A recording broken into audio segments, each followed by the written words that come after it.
Bonsoir, bienvenue au Théâtre Vidi Lausanne. C'est un plaisir de vous accueillir pour le premier forum de la saison. Vous savez peut-être donc que les forums, ce sont des rendez-vous, disons, à peu près une fois tous les 2 mois, à l'occasion d'un spectacle créé à Vidi, donc là en l'occurrence Les Idoles de Christophe Honoré, et qui accueille un chercheur, à vrai dire, c'est vrai, c'est souvent un chercheur de l'UNIL, ou en tout cas lausannois, pour l'entendre parler de sa recherche. C'est important pour moi de préciser ça parce que l'idée n'est en aucun cas de commenter le spectacle de Christophe Honoré, même si certains d'entre vous, si vous l'avez vu, ce que nous allons dire va probablement résonner avec le spectacle. Et si vous le voyez après, cela résonnera aussi avec le spectacle, probablement. Et nous pourrons nous permettre de convoquer le spectacle dans le fil de la discussion. Mais l'objet de la discussion, ça n'est pas de commenter une œuvre de théâtre, mais de parler des recherches qui se font aujourd'hui proches de nous sur des questions qui résonnent avec le spectacle en question.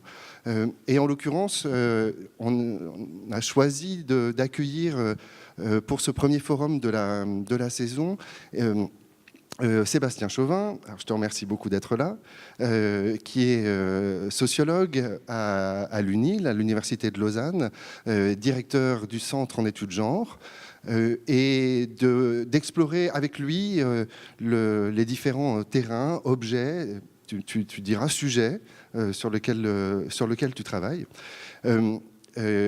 C'est intéressant de commencer par ça, parce qu'à vrai dire, la saison de Vidi est particulièrement marquée cette année. Vous savez, c'est tout à fait étonnant quand une programmation se construit.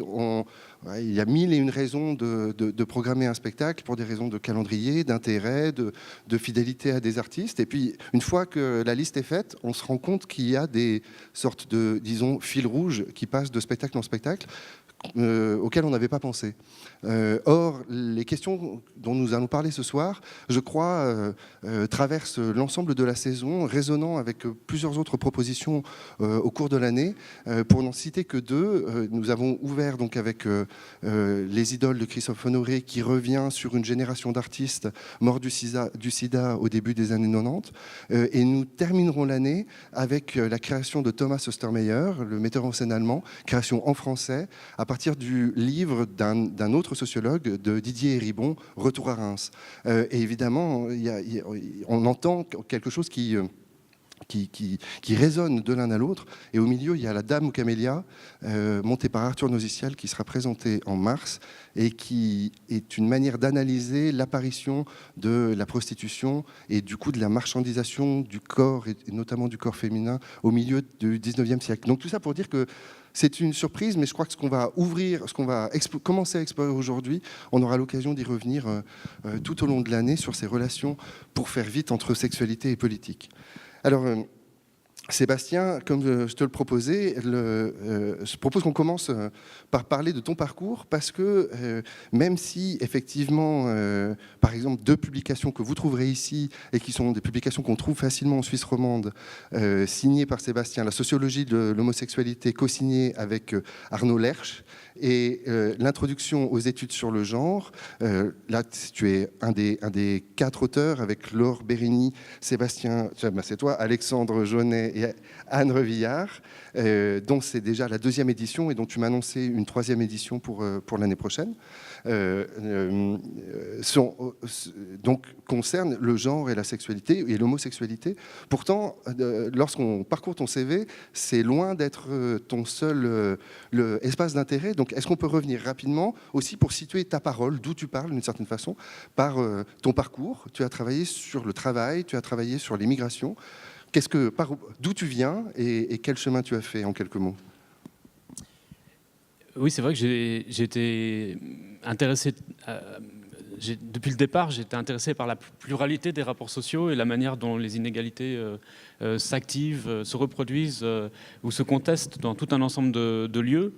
Et donc, je n'ai pas toujours limité mes investigations au domaine de la sexualité ou du genre. J'ai travaillé sur la précarité au travail. J'ai fait une thèse notamment sur sur les journaliers, les travailleurs journaliers dans les usines et les agences d'intérim de la région de Chicago.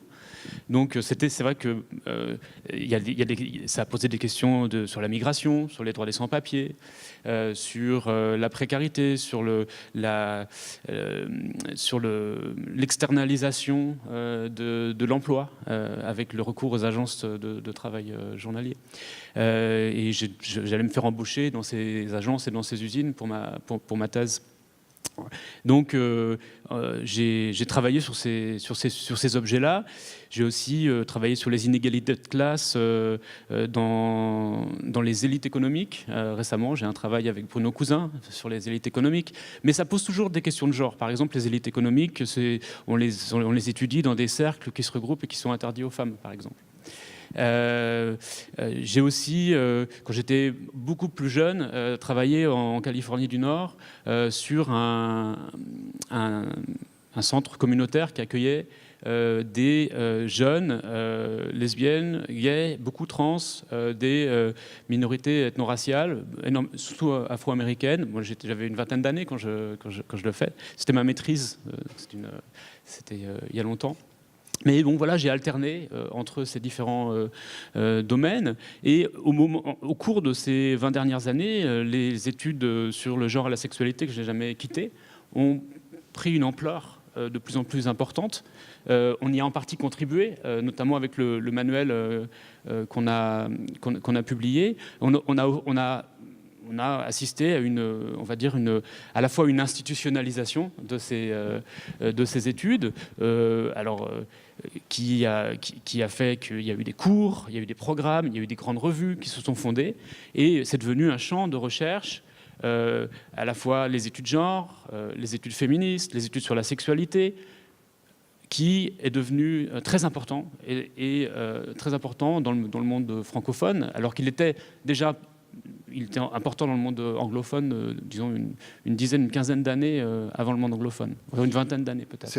Tu dates ça pour situer un petit peu, c'est une vingtaine d'années, une trentaine d'années? Non, alors c'est compliqué parce que la Suisse romande a été plutôt pionnière dans les études genre. Et c'est d'ailleurs une des raisons pour lesquelles on dit études genre en Suisse romande. Dans beaucoup d'autres endroits de la francophonie, on va dire études sur le genre. Par exemple, c'était une traduction de Gender Studies, qui est toujours une traduction imparfaite. C'est pas ton genre qui pose le problème que Studies, qui fait référence à un espace académique anglo-américain qui est difficilement traduisible. Mais donc, la première traduction était études genre. Et bon, les traductions ultérieures dans d'autres univers francophones comme la France ont plutôt donné études sur le genre. Mais en Suisse romande, on dit études genre. Donc, je suis dans un centre de recherche qui s'appelle le Centre en études genre. Est-ce que tu peux en dire quelques mots? C'est un centre de sociologues? C'est de la sociologie ou... C'est un centre qui appartient à l'Institut des sciences sociales, mais qui s'inscrit dans la dimension, on va dire, pluridisciplinaire des études de genre. On a eu des historiens, on peut accueillir des philosophes, des théoriciens, des théoriciennes, des sociologues, des anthropologues. Et donc, c'est un centre pluridisciplinaire, parce que les études genre ont regroupé des gens qui venaient de plusieurs disciplines, qui s'intéressaient à cet objet qui est le genre. Alors, qu'est-ce que c'est le genre? C'est une bonne question. Alors, aujourd'hui, quand j'introduis en cours la question, l'objet des études genre, je dis que c'est l'étude de la production, et de la reproduction et de la contestation des inégalités et des différences entre hommes et femmes, entre masculinité et féminité, entre formes de famille, entre formes de sexualité, et entre formes d'identité liées à ces différentes dimensions. Donc, c'est très large, ça inclut aussi bien les inégalités salariales, l'étude des inégalités salariales entre hommes et femmes, que la production d'identités de plus en plus diverses en termes de genre, que l'histoire du mouvement homosexuel, que le self-help féministe, là j'essaie de penser aux différents travaux qui sont faits actuellement, que le sport, que la construction de la masculinité et de la féminité dans le sport, que les nouvelles formes de famille, les nouvelles formes de procréation, tout ça, ça rentre dans le domaine des études genre. Et est-ce que tu dirais que tu pratiques une sociologie particulière? Est-ce que en somme, est-ce que les études genre sont une sorte de domaine, une sorte de focale? Tu t'intéresses à cet aspect spécifique des relations sociales, ou est-ce que c'est une sociologie qui a des outils particuliers? Alors, il faudrait répondre, c'est une réponse qui va être contradictoire, parce que d'un côté, je vais dire non, d'une certaine manière, les objets qui sont étudiés peuvent être étudiés avec les outils habituels des sciences sociales, de la sociologie, de l'anthropologie, de toutes les sciences sociales. Mais en même temps, dans l'histoire des études genre, et qui est en partie largement liée avec l'histoire du mouvement féministe et éventuellement des mouvements de libération sexuelle, il y avait cette idée que cet objet allait permettre ou appelait des techniques de recherche plus hétérodoxes, plus démocratiques, plus respectueuses notamment des milieux étudiés. Donc il y a par exemple, il y a toute une réflexion féministe sur qu'est-ce que ça veut dire interviewer en féministe. Qu'est-ce que ça veut dire faire un entretien dans une perspective féministe qui est à la fois une autre perspective scientifique, mais aussi une perspective politique, une perspective éthique, dans un projet qui peut être un projet d'émancipation. Et donc, il y a à la fois une réponse qui dit il n'y a pas de différence, et c'est à la fois c'est vrai, et en même temps il y a tout un ensemble d'outils, de philosophie, d'épistémologie même de la recherche qui ont été développés à partir d'un point de vue féministe.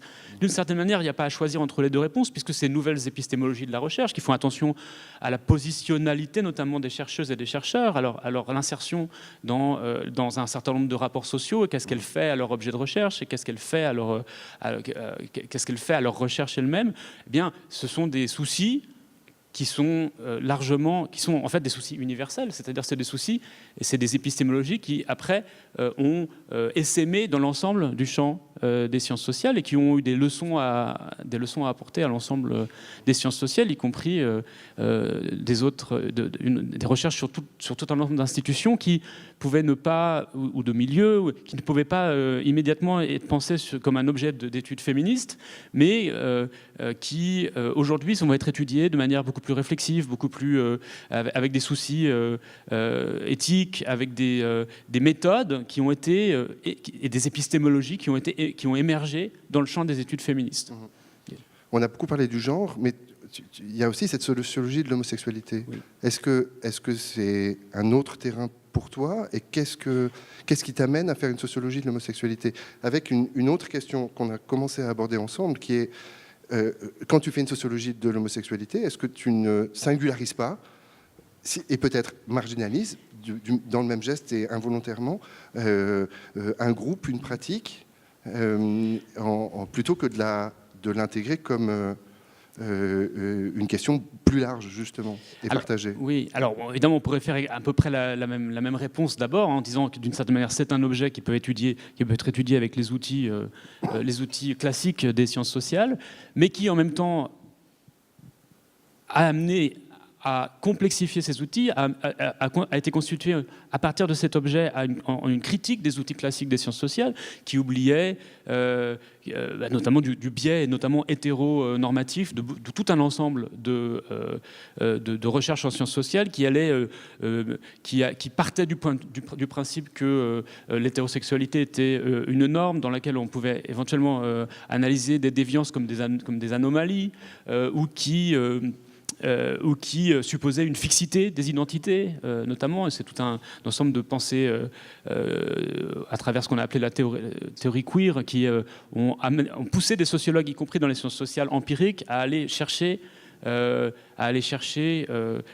comment dire, l'instabilité des identités, à aller chercher leur dimension performative, notamment, comme on dit en études queer.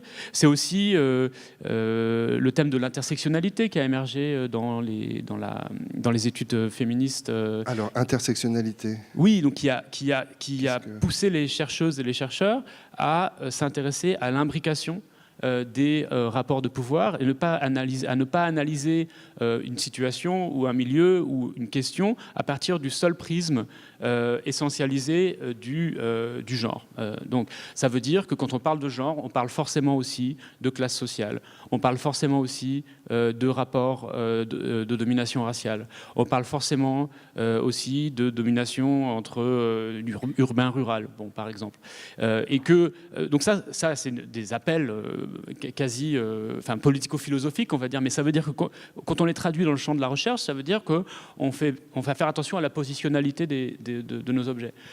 Si on étudie des femmes, on se rend compte qu'on n'étudie pas des femmes, on étudie des femmes des classes moyennes supérieures ou des femmes des classes populaires, et que cette dimension de classe a un aspect, ou des femmes blanches, et pas des femmes en général. Hein. Donc, et cette dimension-là a un aspect, comment dire, permet d'éviter de prendre un cas particulier pour l'universel d'une catégorie comme femme. Voilà. Deuxième partie de la discussion, après ce prolégomène qui est plutôt autour de tes recherches. Là, c'est une question aux sociologues. Est-ce que tu as l'impression qu'aujourd'hui, c'est presque le thème qu'on avait annoncé ensemble, il y a quelque chose de singulier, qu'il se passe quelque chose de singulier autour de la question du genre et autour de la question de la place de la sexualité dans les relations sociales, peut-être dans les représentations aussi. Est-ce que c'est une question la question pourrait être naïve. Est-ce que c'est une vieille question qui ne fait qu'être reformulée aujourd'hui, ou est-ce qu'il y a un moment historique, toi, avec tes outils, tu verrais quelque chose de spécifique à nos dernières années? Alors, je pourrais répondre au niveau, on va dire, des interactions quotidiennes d'abord, et puis au niveau on va dire, des politiques de genre et des politiques sexuelles de l'autre, c'est-à-dire la manière dont elles sont articulées dans le champ politique. Il me semble que sur le plan des interactions quotidiennes, on a à la fois, sur le plan de la vie, d'une certaine manière, on a à la fois une certaine banalisation des questions de genre et de sexualité qui deviennent beaucoup plus facilement formulables, qui sont au centre de tout un ensemble de discours public, disons. Alors, de discours public, mais aussi on observe une diversification des identités, il y a de manière indéniable une banalisation des identités sexuelles minoritaires, beaucoup moins par exemple, de personnes des minorités sexuelles vont être dans le placard. On a clairement quelque chose qui change. Mais de l'autre côté, on a cette banalisation fait aussi que la sexualité a une dimension moins dramatique qu'elle l'avait auparavant. Donc, je pense qu'il faut analyser ces deux phénomènes en même temps. À la fois, cette banalisation veut dire qu'on en parle plus, mais qu'en même temps, on en parle de manière peut-être plus apaisée. Alors ça peut surprendre ce que je vais dire, parce que quand je vais parler de la manière dont les politiques s'en emparent, ça paraît beaucoup moins apaisé. Mais il ne faut pas confondre les discours politiques ou Twitter avec la vie quotidienne. Je pense, là dernièrement, Janine Mossus-Lavo, qui a travaillé sur une collègue française qui avait travaillé sur la vie sexuelle en France il y a 17 ans, a refait son livre sur la vie sexuelle en France. Et elle dit, moi je fais des entretiens aujourd'hui, tout le monde me parle de sexualité, on me parle de pratiques, etc. Des choses qui étaient impossibles. Il fallait utiliser des euphémismes il y a encore 17 ans. Donc beaucoup de choses ont changé en 20 ans. Mais je voudrais parler aussi au niveau comment dire, des discours politiques, ou ce qu'on appelle les politiques sexuelles, donc au sens américain, sexual politics. C'est-à-dire, qu'est-ce qui se passe dans les discours publics? Qu'est-ce qui change? Alors il y a aussi cette banalisation, mais on observe aujourd'hui en Europe un phénomène contradictoire. D'un côté, on a des attaques de plus en plus virulentes contre les savoirs et les mouvements qui promeuvent une plus grande égalité entre hommes et femmes ou une plus grande diversité sexuelle. Il y a tout un ensemble de pays dans lesquels soit des mouvements proto-fascistes sont arrivés au pouvoir, dans lesquels ils exercent une forte influence sur les politiques et sur les contextes idéologiques, et dans lesquels notamment les études de genre vont être attaquées. Je pense à la Hongrie le plus récemment, tout récemment, oui. La Pologne, tout un ensemble de... mais aussi dans l'Italie, dans lequel des colloques vont être annulés, des financements vont être coupés. Des financements vont être supprimés au nom de la lutte contre l'égalité homme-femme, essentiellement aussi à travers la peur de la diversité sexuelle. Et donc on a dans ces pays dans lesquels il y a aussi des forts mouvements anti-immigrés, une cristallisation conservatrice ou réactionnaire dans lequel il va y avoir une lutte à peu près universelle contre toutes les minorités. Ça, on va dire, c'est le mouvement le plus récent et le plus peut-être aussi quantitativement le plus important, et ces bruits de bottes qu'on observe en Europe, les études de genre, la diversité sexuelle, eh bien, elle est une des cibles privilégiées. Il y a une internationale de ces anti-genres, de ces anti-diversités sexuelles qui est puissante, qui est en partie liée à l'Église catholique, mais pas seulement, et qui s'allie avec ces partis dans tout un ensemble de pays. Mais vous avez aussi un phénomène plus complexe dans d'autres pays qui sont également, marqués par des mouvements anti-immigrés, par une augmentation du racisme, par des politiques restrictives contre les réfugiés, etc., ou par des partis qui voudraient qu'elles soient appliquées, mais qui vont présenter l'égalité de genre et la diversité sexuelle, cette fois-ci, comme partie intégrante de l'identité nationale, voire de l'identité européenne, et qui vont articuler ces politiques restrictives, non pas avec une exclusion des gays et des lesbiennes ou des trans et une exclusion de toutes les avancées féministes, mais avec précisément leur inclusion, qui vont dire il faut exclure les migrants, et notamment les migrants musulmans, parce qu'on va considérer qu'ils sont homophobes. Et donc au nom des minorités sexuelles, au nom de l'égalité entre hommes et femmes, associé à une sorte d'identité nationale éternelle, on va justifier des politiques restrictives. Les mêmes politiques restrictives que dans des endroits où on va être homophobe. Donc ça, c'est ce qu'on appelle le nationalisme sexuel. Dans sa diversité. Et c'est vrai, dans des pays, il y a tout un ensemble de pays comme les Pays-Bas, comme certains pays scandinaves, dans lesquels cette articulation existe. Et donc on est à un moment charnière en Europe dans lequel ils sont à peu près tous d'accord pour être contre les immigrés, on va dire. Il y a des réactions nationalistes, mais qui prennent des formes distinctes selon les régions d'Europe. Ça peut basculer. La Suisse, elle est entre les deux. Elle est un petit peu entre les deux. Mais elle est, je dirais, plutôt du côté de l'Italie. Pour aller dans ton sens et pour peut-être ouvrir au-delà de l'Europe, tu as peut-être lu ce texte qui était en une du journal Le Monde français aujourd'hui, cette tribune de Kamel Daoud qui revient, puisqu'il est déjà intervenu sur la question, l'écrivain algérien, sur l'interdit de toute pensée du sexe et de l'orgasme dans les pays musulmans, en repointant combien dans l'islam il y a un impensé là, et que cet impensé ne peut créer que de la violence. Tu as lu cette... Oui. Alors bon, après, c'est difficile de... Alors, c'est une faudrait. C'est une tribu.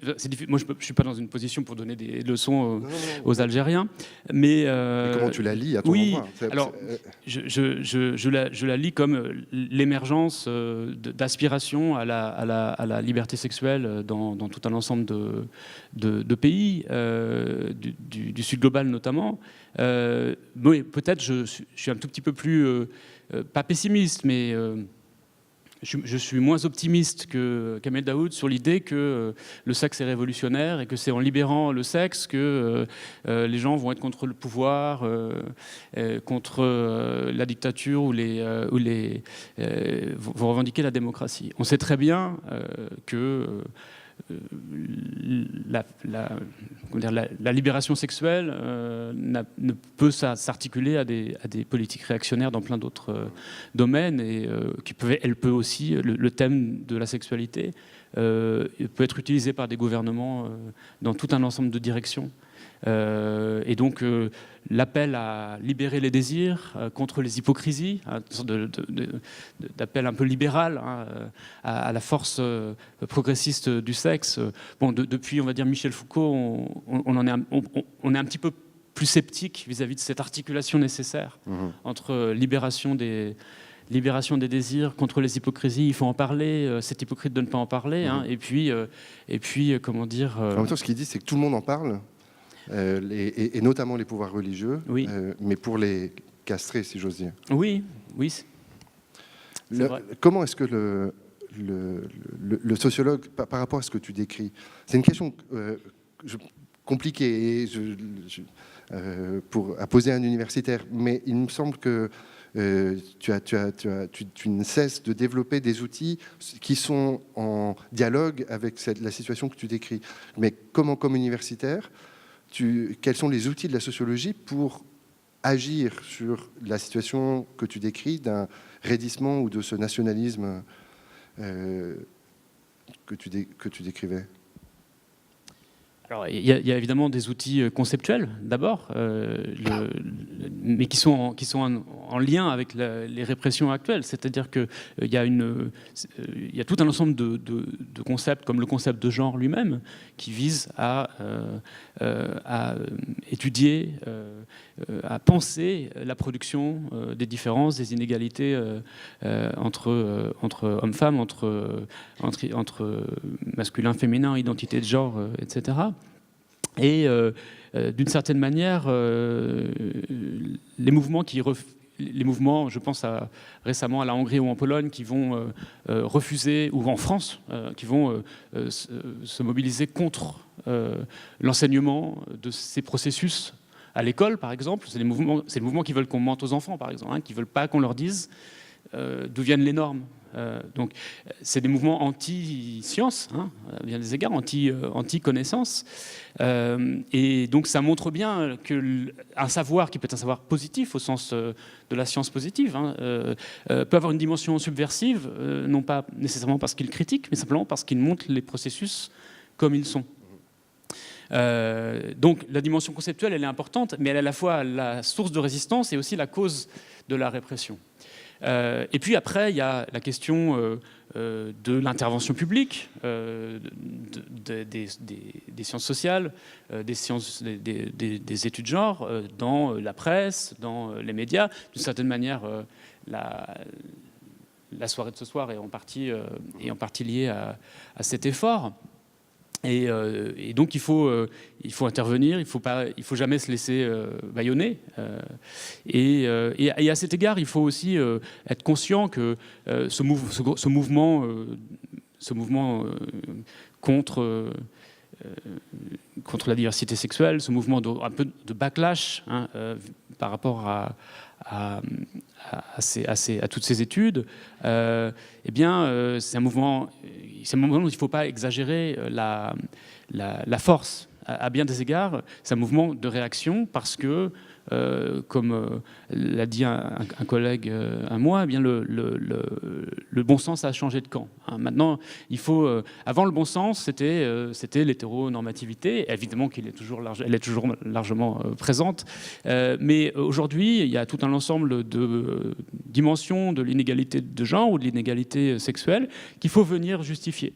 Avant, il n'y avait pas besoin de la justifier. Ça allait de soi, ça allait sans dire.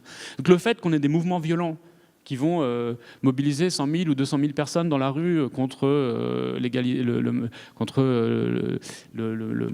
mariage pour tous en France, évidemment, je ne vais pas dire que c'est une bonne nouvelle, mais il y a une dimension de bonne nouvelle. Il faut aller manifester contre l'inégalité. C'est nouveau. Avant, il fallait manifester pour l'égalité, pas pour l'inégalité. Bon, là maintenant, il faut aller manifester. Alors, ça peut gagner, ces mouvements peuvent gagner, mais parfois, il faut bien voir que cette violence-là peut être aussi le produit d'une certaine position. C'est une violence qui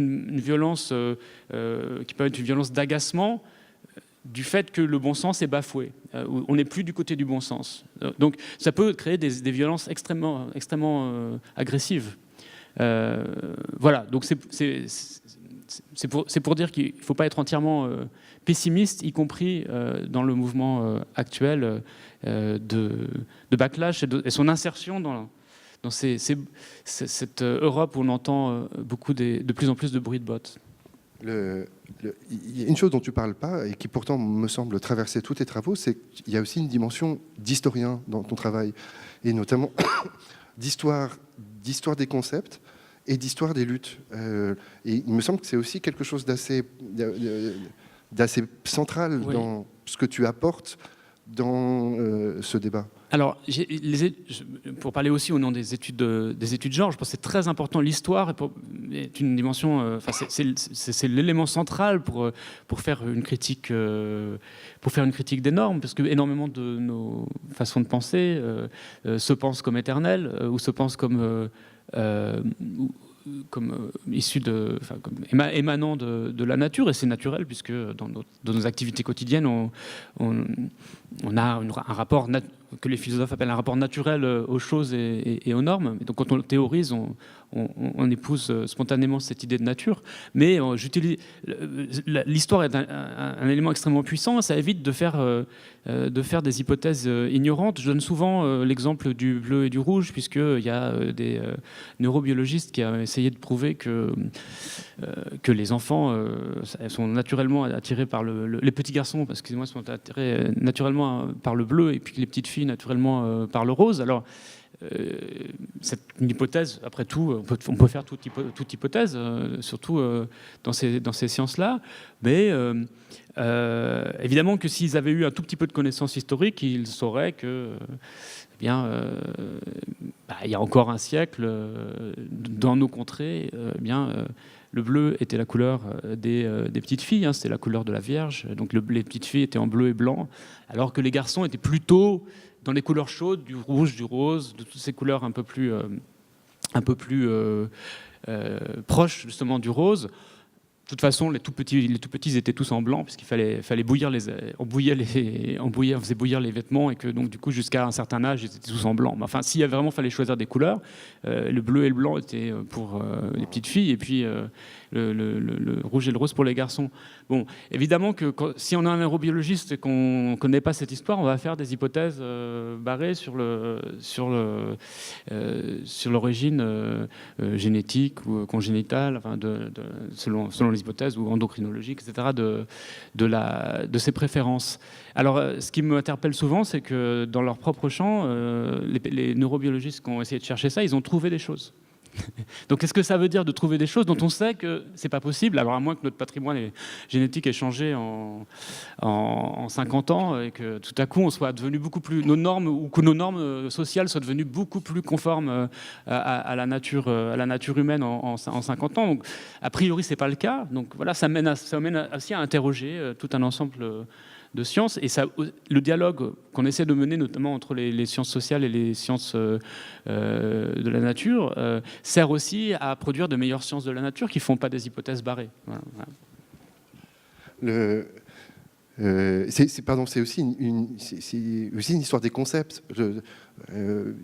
Pour moi, ça a été assez passionnant de lire dans votre introduction aux études sur le genre l'histoire du mot queer et de comment est-ce qu'il a évolué, la place qu'il a prise, parce que c'est aussi une réflexion sur les mots qu'on utilise. Le mot queer est aujourd'hui, c'est d'une certaine façon banalisé, on va le retrouver, il est rarement défini, il recouvre des choses très différentes et que lorsqu'il est replacé par quelqu'un comme toi dans une perspective historique, à quel moment, d'un coup, il prend une force et il prend une utilité d'une certaine façon qu'il a perdue par sa surexposition. Oui, alors c'est aussi vrai pour toute, quand on fait des sciences sociales, on va dire réflexives, nos catégories d'analyse, comme le terme queer, qui est utilisé comme une catégorie pour penser, mais comme le mot genre lui-même, ou comme le concept d'homosexualité, eh bien, on doit les prendre aussi comme des catégories historiques de la pratique sociale, mais aussi de la pratique académique. Et pour le terme queer, on a un concept, ou le terme genre lui-même, on a un concept qui est à l'intersection entre les deux. Tu oserais un résumé de l'histoire Alors, c'est compliqué parce que le terme queer, dont beaucoup d'entre nous ici avons sûrement entendu parler, évidemment, est un terme contesté dans lequel, aujourd'hui, il est utilisé à la fois pour distinguer certains mouvements qui seraient dits gays à d'autres mouvements qui vont se définir comme queer, en opposition à certaines tendances conservatrices qu'ils attribuent au mouvement gay. Mais il y a d'autres usages du mot queer qui vont être simplement un synonyme pour LGBT+. Quand on dit queer politics, on veut pas nécessairement parler de queer politics par opposition à d'autres types de politiques en direction ou par les minorités ou au nom des minorités sexuelles. On veut désigner cette catégorie. Alors, c'est difficile de trancher dans ces définitions. Et alors, pour en refaire l'histoire, bien, c'est un terme qui est issu qui a émergé dans l'académie états-unienne, en lien avec tout un ensemble de mouvements sociaux à la fin des années 80 qui ont cherché à réutiliser ce terme queer, qui veut dire bizarre, et qui existait comme une insulte pour désigner les minorités sexuelles, notamment les hommes homosexuels, qui a été abandonné par le terme, qui a été resignifié, on va dire, qui a été réutilisé dans une optique d'affirmer la subversivité, on va dire, des identités sexuelles minoritaires à partir des années 80 et des débuts des années 90. Dans le monde académique, c'est une manière de dire on va étudier non pas simplement des identités fixes comme gay, lesbienne ou bi, mais on va utiliser ces identités, on va étudier ces identités dans leur variabilité, dans leur instabilité. Et au lieu d'insister sur la stabilité des identités, on va insister sur son instabilité. Mais on va aussi utiliser sur le plan politique ces positions sexuelles minoritaires comme des points d'appui pour des politiques de subversion des normes sexuelles, pour des politiques de solidarité avec tout un ensemble d'autres opprimés ou d'analyse d'autres systèmes d'oppression. Et donc, au lieu d'utiliser ces identités pour les refermer sur elles-mêmes, on va en faire des points d'appui critiques.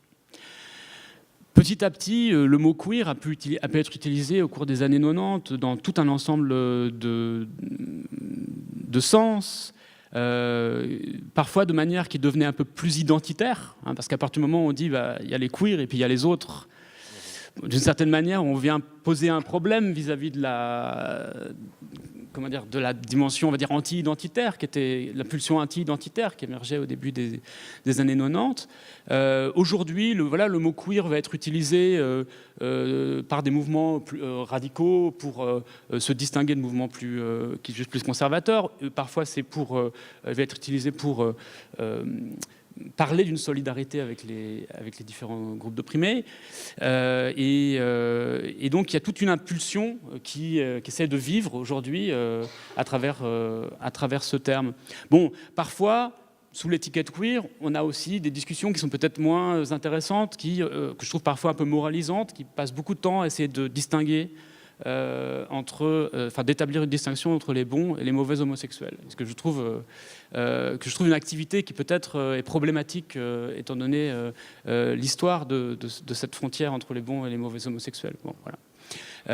Et puis, il faut aussi dire que il y a toute une tradition de pensée de la sexualité dans la théorie queer, de penser qu'est-ce que c'est que la radicalité sexuelle, comment la sexualité peut être un point d'appui pour subvertir les normes non seulement sexuelles, mais les normes de famille, les normes qui produisent d'inégalités à tout niveau.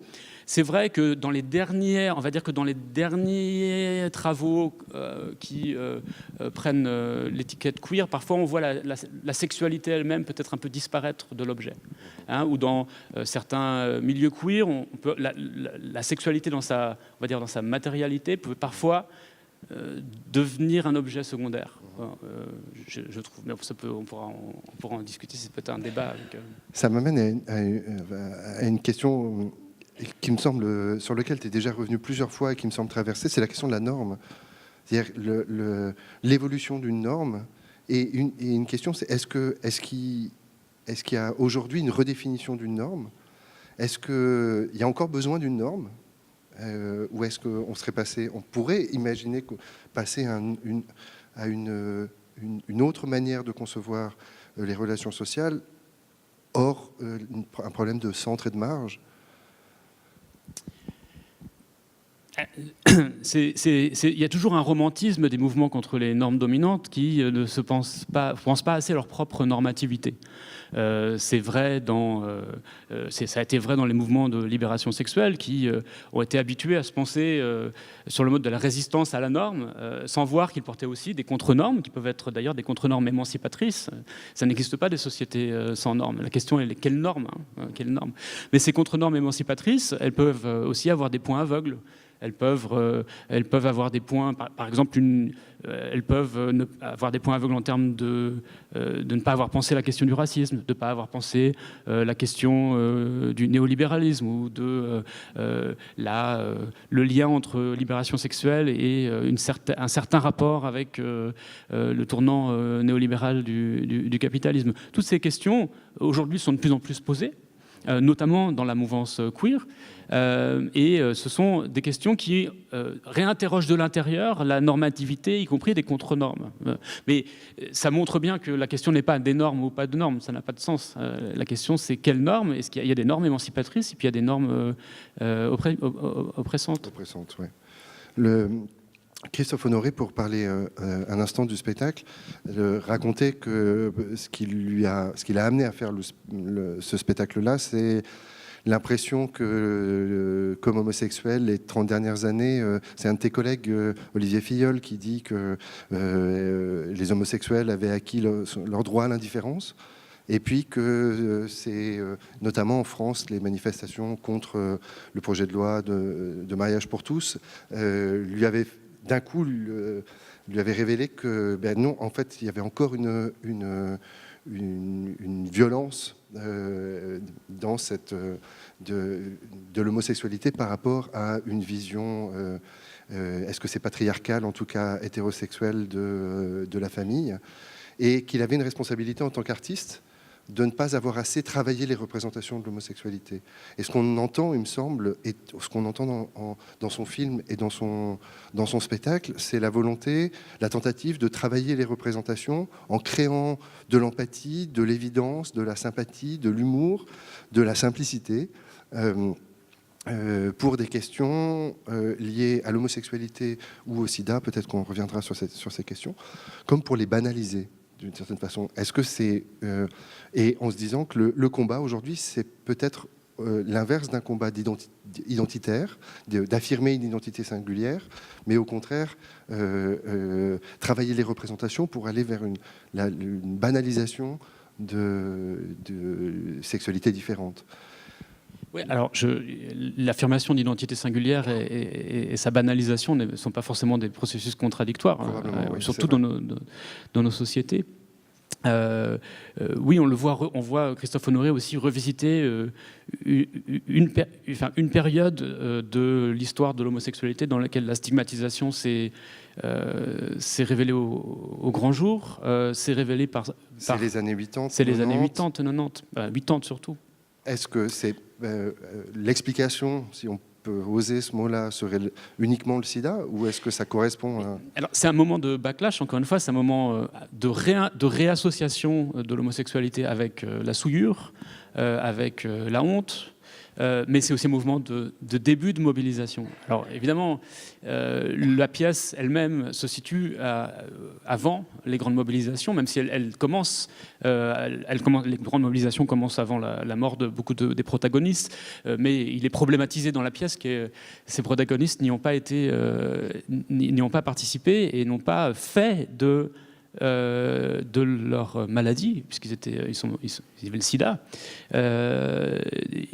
n'ont pas fait un point d'appui politique de résistance. Ils n'ont pas politisé leur maladie. Un point d'appui esthétique pour certains, on en fait un point d'appui esthétique, comme Hervé Guibert notamment. Et je vous laisserai voir dans la pièce, hein, mais voilà, c'est une question qui est posée. Mais c'est aussi la pièce se termine en partie juste avant que ces grandes mobilisations autour de grandes associations plus radicales comme ACT UP notamment, émergent, en tout cas soient problématisées dans l'espace public. Et donc on peut voir on peut faire une analogie avec la période présente, puisqu'on a eu d'une certaine manière un mouvement de restigmatisation, mais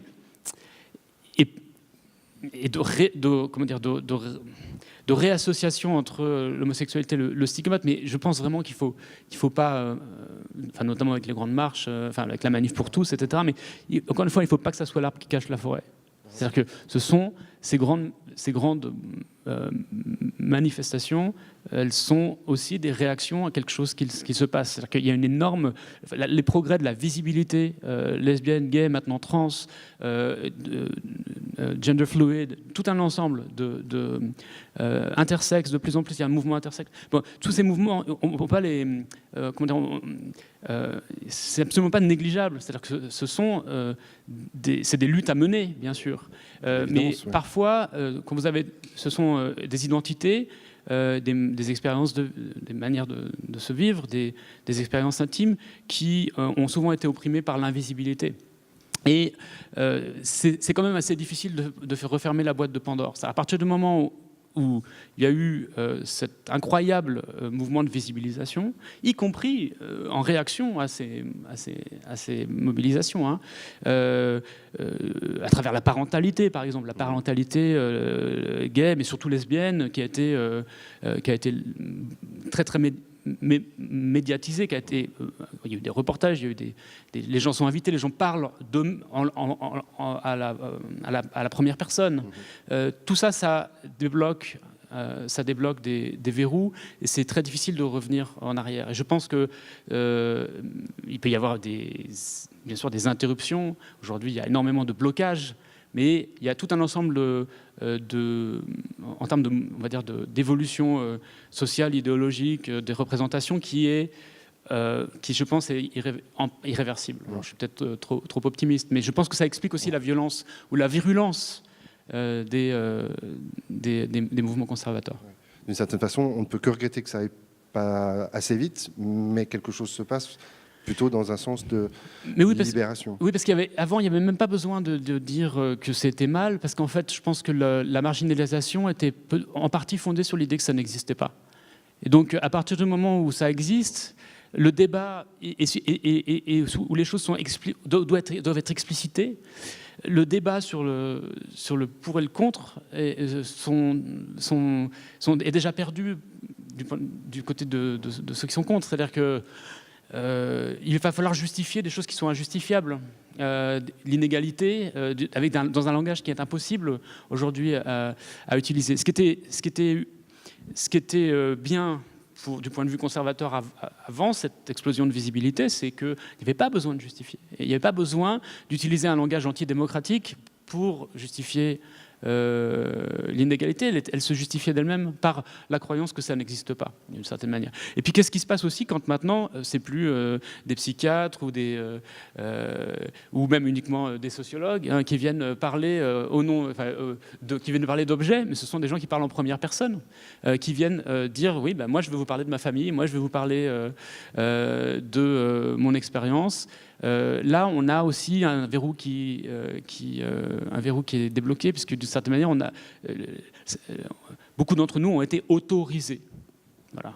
Et ça, pour moi, c'est en partie irréversible. Et on verra si l'histoire me donne tort. L'histoire est inquiétante aujourd'hui. On est dans une situation inquiétante, mais je pense qu'il ne faut pas voir dans cette virulence la victoire des virulents. C'est parfois aussi une preuve de faiblesse. Ça pourrait être une conclusion ou plutôt un début d'ouverture à vous tous pour un moment de questions. Comment vous la vivez, cette virulence? Ou comment est-ce que vous réagissez à tous ces chemins? On a traversé beaucoup de choses, en fait, forcément rapidement. Mais ça n'est que pour vous offrir mieux vous offrir la parole. Je me permets, on n'a pas beaucoup parlé du VIH, alors qu'on devrait, parce que c'est un thème central de la pièce, et on pourra peut-être en parler durant le débat. À vous des questions ou des remarques? Oui. Je vais essayer, je ne sais pas si j'arrive à poser ma question. Non, j'ai vu le spectacle, et puis il y a un moment extrêmement fort où il y a une tirade, si je me souviens bien, où il dit « Il aurait mieux fallu que j'aie un cancer que je sois homosexuel ». Si j'ai bien compris, il compare les deux situations, puis il dit « Finalement, j'aurais mieux aimé ça ». Et donc c'est un des paroxysmes, pour moi, c'est une bascule dans la pièce.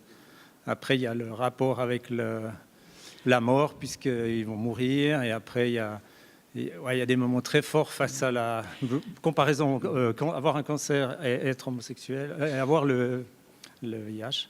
Et donc, il y a des moments très très durs dans cette pièce. Moi, je les ai vécus de manière très difficile. Alors, je ne sais pas, vous parliez de rapport entre les deux, peut-être que c'est...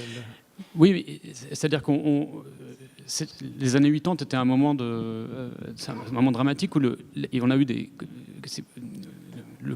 où le coming out de séropositifs, les années 90 également, se doublait, forçait au coming out de l'homosexualité. Et donc, dans une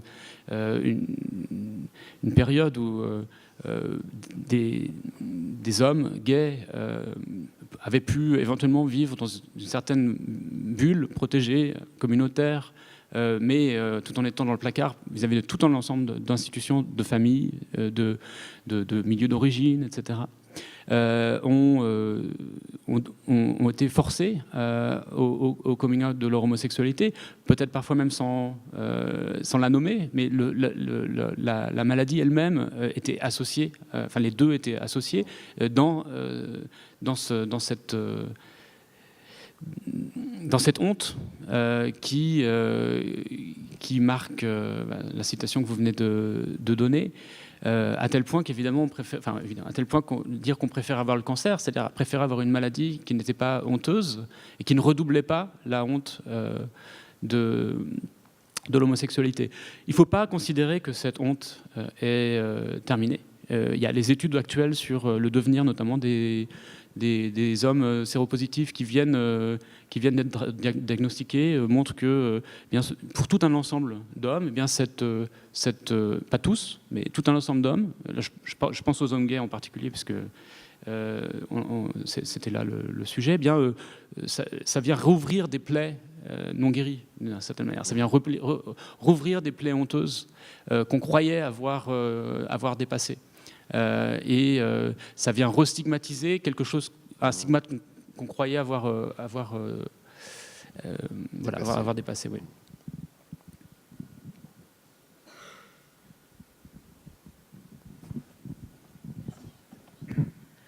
Déjà, merci pour votre intervention qui était très éclairante. Vous parlez de l'émancipation qu'il y a voilà, par rapport à toutes les questions de genre, voilà, qui est vraiment porteur d'espoir, et puis d'où la réactivité très violente de certains mouvements.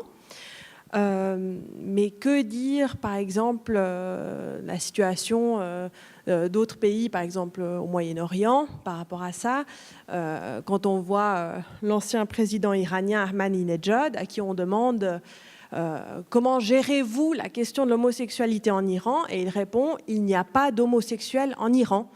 Et on sait qu'ils sont pendus à des grues. Donc voilà, en termes d'émancipation, comment est-ce qu'on peut réfléchir ça par rapport à l'intersectionnalité aussi? Merci. Est-ce que tout ça est une question européenne ou occidentale, et est-ce qu'elle se reformule différemment ailleurs? On a une cristallisation qui peut être assez néfaste actuellement dans les relations internationales entre, d'un côté, un certain paternalisme des mouvements des pays riches, des pays européens et anglo-américains notamment, qui considèrent que j'en parlais tout à l'heure, hein, que cette émancipation de genre et cette diversité sexuelle ils l'adoptent comme une sorte de valeur éternelle en oubliant leur propre passé et viennent donner des leçons prétendent donner des leçons aux pays plus dominés. Et donc ça c'est une partie du mouvement, mais de l'autre côté on a ces pays dominés qui viennent développer ce qu'on a parfois appelé un hétéronationalisme, hein, c'est-à-dire un nationalisme réactif qui dit oui on est d'accord, c'est bien, toutes ces valeurs, c'est bien des valeurs occidentales, et c'est bien pour ça qu'on est contre. Hein. L'homosexualité, il n'y a pas de ça chez nous parce que c'est occidental. Alors la réponse, il y a des réponses politiques à donner, mais il y a aussi des réponses scientifiques à donner à cet hétéronationalisme. Ça consiste évidemment à montrer à mettre en évidence la diversité sexuelle de ces pays, montrer aussi comment cette valorisation de l'hétérosexualité est fortement liée à l'histoire coloniale. Alors c'est plus compliqué pour évidemment l'Iran, mais enfin je pense à toutes les autres, je pense à tous les autres pays, notamment en Afrique, où énormément de lois, ou en Inde, où énormément de lois homophobes ou hétéronormatives dans leur structure ont été, dans leur langage aussi, ont été imposées par le colonisateur, et puis après récupérées par les mouvements nationalistes, qui étaient aussi des mouvements qui s'appuyait aussi sur une hétéronormativité et une valorisation, une récupération d'une certaine virilité qui leur avait été déniée. Voilà, comme ces mouvements nationalistes de résistance ont aussi en partie récupéré, réactivé cet imaginaire colonial de la sexualité. Donc la réponse est dans la mise en évidence des faits, mais sans forcément projeter des catégories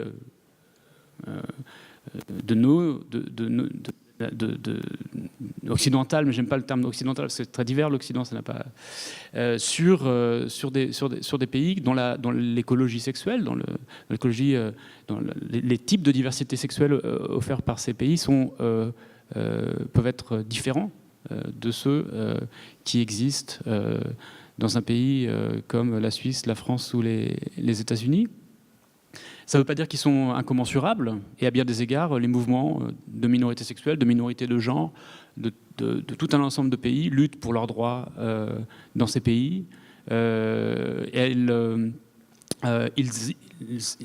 Forcément, ils se développent à l'occasion notamment de l'urbanisation, de tout un ensemble de processus locaux, mais aussi de l'accès à Internet, de la mise en contact avec tout un ensemble de possibilités d'expression, de figures culturelles, de catégories de pensée pour se penser en tant que minorité sexuelle ou de genre, qui sont réappropriées par ces mouvements, toujours de manière contestée. parce que qui les réapproprie, ceux qui ont accès à Internet ou ceux qui ont accès à ces catégories. C'est pas les seuls.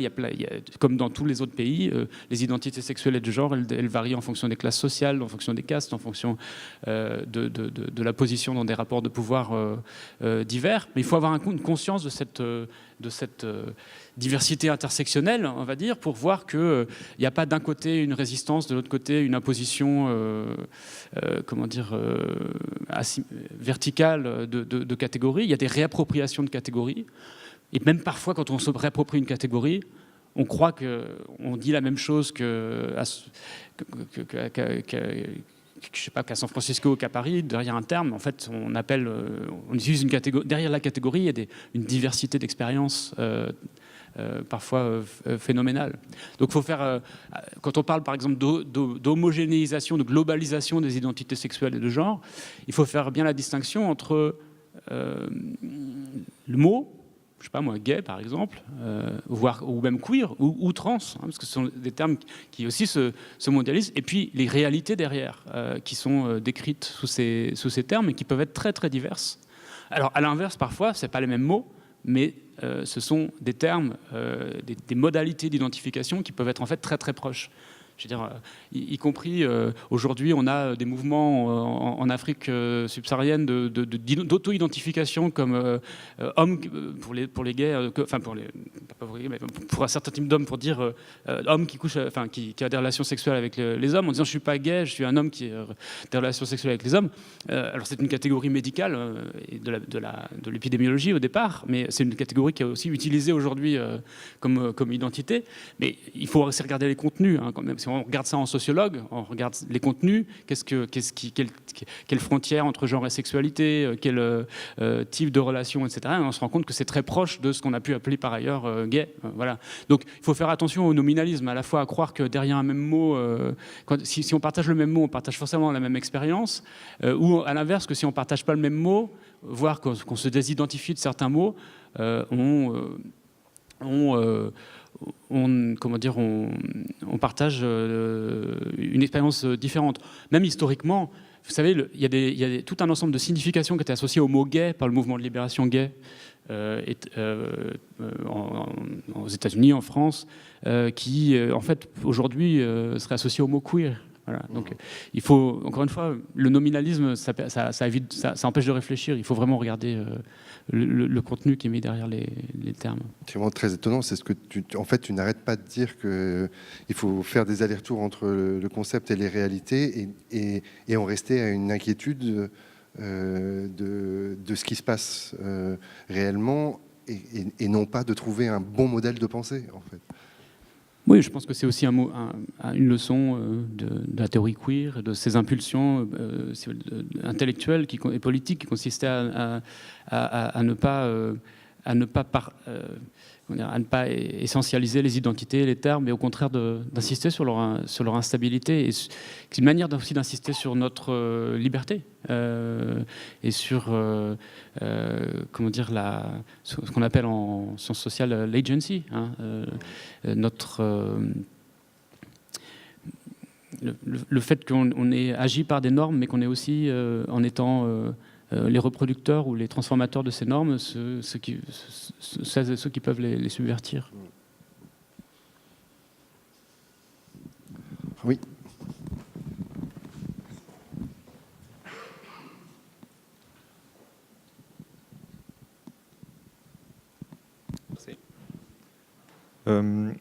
Alors en vous écoutant, j'ai eu l'impression qu'il y avait plusieurs choses qui se passaient en études genre. J'ai eu l'impression qu'il y avait un côté recherche, mais j'ai eu aussi l'impression qu'il y avait un côté peut-être d'activisme politique, peut-être certains diraient subversif.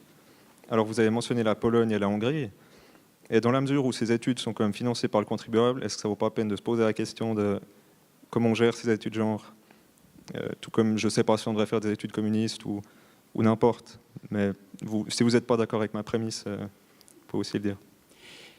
Oui, c'est vrai que l'histoire des études genre a été fortement liée à l'histoire du mouvement féministe. Et donc, il y a tout un ensemble d'impulsions de pensée qui ont été nourries par un projet d'émancipation, une volonté de lutter pour l'égalité entre hommes et femmes notamment. Et cette volonté de lutter pour l'égalité entre hommes et femmes, elle a trouvé des traductions à la fois dans l'État, c'est ce qu'on appelle parfois le féminisme d'État, avec des politiques publiques, des bureaux d'égalité, tout un ensemble de politiques publiques qui sont incorporées dans l'État, donc qui sont aussi financées par l'État, évidemment, comme d'autres politiques publiques contre les discriminations ou de la politique étrangère, comme toute autre politique publique. Et puis, vous avez des études qui... vous avez aussi une institutionnalisation universitaire de gens mais qui vont travailler dans tout un ensemble de domaines. C'est-à-dire que si vous êtes sociologue, vous n'êtes pas dans vous n'êtes pas dans la pensée du devoir-être, vous n'êtes pas dans une pensée normative, vous êtes dans une pensée, vous analysez le monde tel qu'il est, d'une certaine manière, y compris dans ses systèmes de pouvoir, mais vous n'êtes pas là pour dire si c'est bien ou mal. Bon. Par contre, si vous êtes philosophe, vous êtes peut-être plus payé pour dire si c'est bien ou mal, c'est un peu plus votre métier. Bon, là, je fais un peu quelque chose une sorte de caricature, mais c'est pour dire que dans le monde, dans l'académie, il y a des sciences, il y a tout un ensemble de travaux qui sont là pour décrire le monde social tel qu'il est. Et puis vous avez aussi tout un ensemble de travaux et de disciplines qui vont être... Le droit, par exemple, va être aussi un peu davantage dans cette normativité.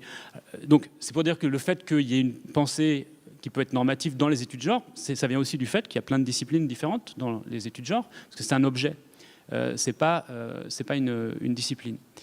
Maintenant, même quand votre métier en tant que chercheuse ou chercheur, c'est de décrire le monde tel qu'il est, le fait d'avoir une certaine idée de comment il pourrait fonctionner, ou par exemple le fait d'avoir un certain idéal égalitaire, ça peut aiguiser votre sens empirique pour aller chercher où sont les inégalités.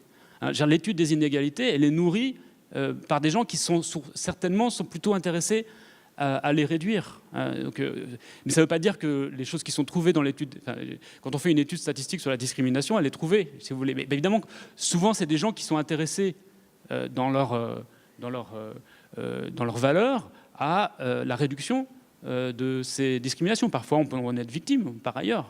Donc, il y a évidemment des impulsions qui font qu'on ne va pas utiliser n'importe quel objet. On ne va pas étudier n'importe quel objet. On ne va pas chercher n'importe où. On va aller chercher précisément aussi où sont les... On va chercher la petite bête éventuellement parce qu'on est intéressé à la petite bête. Donc parfois un sens critique, ça nourrit, ça fait voir de nouveaux objets, ça fait voir de nouvelles discriminations qu'on ne voyait pas. Et parfois, c'est la critique du paradigme précédent qui va faire voir... On croyait qu'on avait vu une discrimination et il y en avait en fait 4 imbriquées.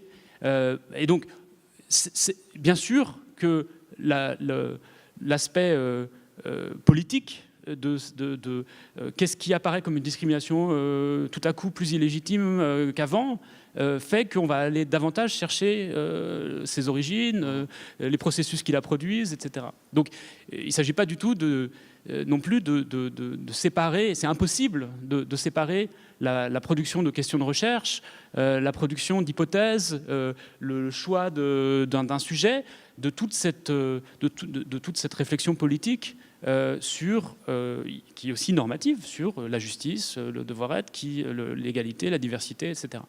Mais ça ne veut pas dire que c'est la même chose d'essayer de regarder, de penser normativement à comment le monde doit fonctionner et puis d'analyser comment il fonctionne. Moi, je suis plutôt dans ce débat-là, et ça fait grincer certains de mes collègues, mais plutôt positiviste. C'est-à-dire que je pense qu'on peut très bien analyser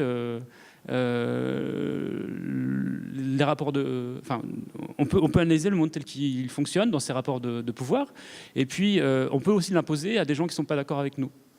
C'est pour ça que je disais qu'en Pologne, j'avais une discussion avec des collègues polonaises qui racontaient des choses horribles justement sur l'interdiction de certains programmes, y compris à l'école, etc. Qui vraiment, c'était des politiques qui visaient à mentir aux enfants, c'est-à-dire à ne pas leur enseigner un certain savoir sur la manière dont les normes sont produites. Et je pense que les études de genre ont produit... Les études de genre, toutes les sciences sociales qui ont étudié cet objet qui est l'inégalité homme-femme, le masculin et le féminin, ont produit une quantité incroyable de connaissances historiques, empiriques, etc., psychologiques sur les normes de genre et leurs effets, que certains groupes ne veulent pas voir enseigner. Mais ce sont des connaissances qu'ils ne veulent pas voir enseigner parce que peut-être ils ont peur de l'effet de ces connaissances. Voilà. Mais l'ignorance et la connaissance, elle est dans ce sens-là. Voilà. Une dernière question peut-être? Ah, parce que le signal est fort.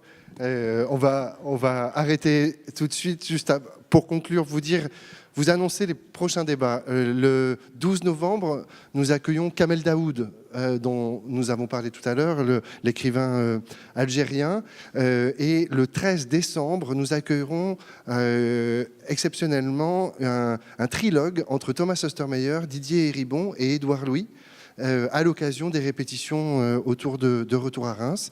Et le prochain sera fin janvier, autour de la création de Massimo Furlan qui s'appelle Les Italiens, sur les primos et les secondos, et donc l'immigration en Suisse. Merci de votre écoute. Merci beaucoup Sébastien Chauvin. Passez une excellente soirée et à très bientôt au Théâtre Vidi Lausanne. Bonsoir.